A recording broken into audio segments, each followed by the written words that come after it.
Bago dumating ang mga Kastila, bago pa isinulat ang ating kasaysayan sa papel, may mga taong naninirahan na sa kapuluan na tinatawag nating Pilipinas.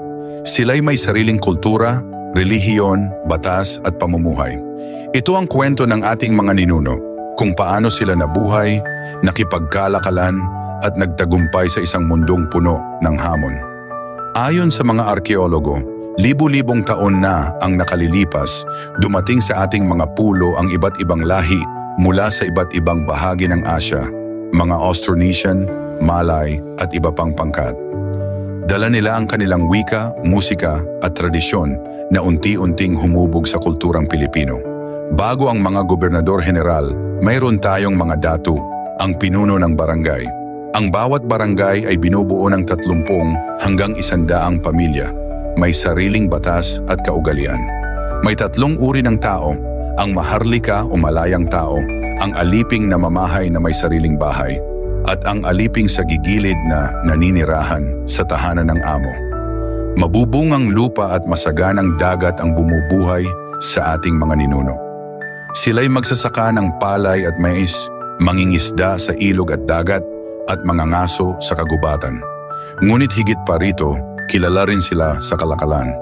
Nakikipagpalitan sila ng produkto sa mga insik, Bombay at Arabe kapalit ng seda, porselana at pampalasa.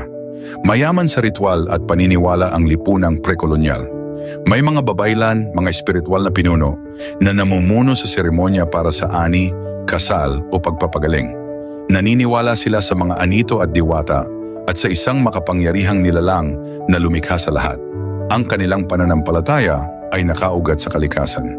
Hindi basta-basta ang kanilang kasanayan sa paggawa ng gamit. Gumagawa sila ng bangkang balangay na kayang maglayag sa malalayong pulo.